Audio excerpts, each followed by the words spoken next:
Hi there guys, so Dillian Whyte has not held back when talking about the rematch between Deontay Wilder and Tyson Fury. He doesn't believe that Deontay Wilder stands a prayer in beating Tyson Fury and he should not have taken this rematch. He explained that Tyson Fury is far better than Deontay Wilder and will knock him out again. This is what Dillian Whyte had to say about the situation.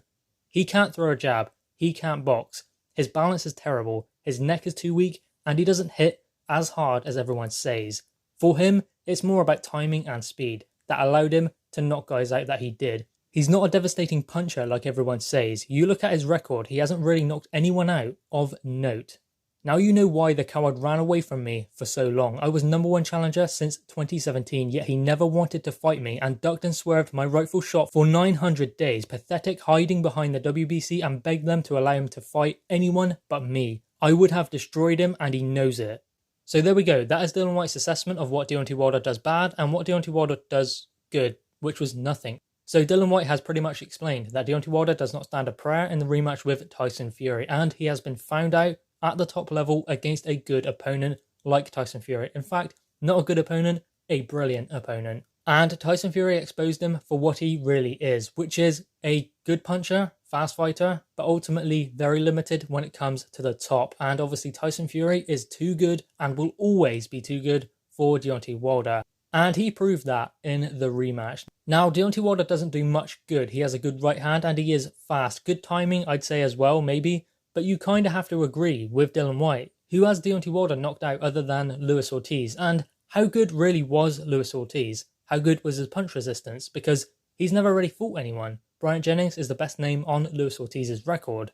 So where do we rank that Luis Ortiz win? Now, personally, I'm going to give Deontay Wilder credit for that win because I think Luis Ortiz was a very good fighter, a good puncher, and very, very gifted in boxing. Good ring IQ and a good boxer. And he was beating Deontay Wilder. So I'm going to give Deontay Wilder credit for that one because I do believe that Luis Ortiz was a good fighter. But he never fought anyone like Alexander Povetkin, Carlos Takam. None of these other top-level, B-level heavyweights has Luis Ortiz fought. How can we say he was the boogeyman of the division when he never really fought anyone? So ultimately, where does that win rank for Deontay Wilder? Because he didn't really have the record to back that up. But having said that, I do believe it was a good win over Luis Ortiz, but it was a win that came from behind. He was getting beat and found a big punch in both of the fights. So Deontay Wilder is always going to struggle against someone who is technically good at boxing. In fact, he gets outboxed for majority of his fights. Nearly every single fight that Deontay Wilder is in, he gets outboxed, but then he finds a big punch.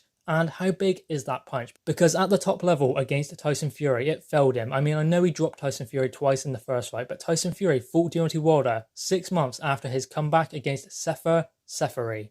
6 months. So how good was Tyson Fury going into that fight? I believe he was 50% of what his best is. I mean, he's shown that in the rematch. How good is Tyson Fury? He proved it in the Deontay Wilder fight, the rematch. And in the first fight, you can see that Tyson Fury was not at his best. So ultimately, what Dillian Whyte is saying, I believe, is that Deontay Wilder has been exposed. And you have to agree with him. He has been exposed. At the top level, he comes unstuck. Would he beat Dillian Whyte? No. Would he beat Anthony Joshua? No. Would he beat Povetkin? Perhaps not. I mean, anyone who has good foot movement and walks forward, someone like even a Carlos Takam, would give Deontay Wilder a lot of problems. I mean, look at the problems that Luis Ortiz gave him. And Deontay Wilder did get kind of lucky in that first fight. But again, give Deontay Wilder credit for that fight. Because the Luis Ortiz fight, the first one, the second one wasn't so great because he got beat for 7 rounds, then found a knockout. So the second one wasn't as good as the first one. But still, I'll give Deontay Wilder credit for that Luis Ortiz fight, the first one. Not so much the second one, but the first one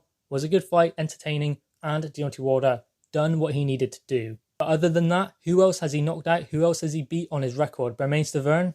Nah, he's not a great fighter. He's not even B-level fighter. He's not even a C-level fighter, because who has he beaten? And he didn't fight for 2 years and then got back in the ring with Deontay Wilder and got knocked out in the first round. So other than Luis Ortiz, who has Deontay Wilder knocked out? No one, really. So ultimately, Deontay Wilder has been exposed at the top level. And does he punch as hard as people say? I guess you would have to ask someone like Tyson Fury, because Tyson Fury was able to take his power and keep walking forward. So does that mean that Deontay Wilder's power was redundant in the rematch with Tyson Fury? Kind of. But anyway, guys, what are your thoughts on this? Dillian Whyte has explained that Deontay Wilder has basically been exposed at the top level and doesn't do anything remarkable or anything good that will beat Tyson Fury in the rematch. He's not good enough to be at this level. Guys, drop your thoughts in the comments below, click your thumbs up, and subscribe if you are new. Thanks, guys.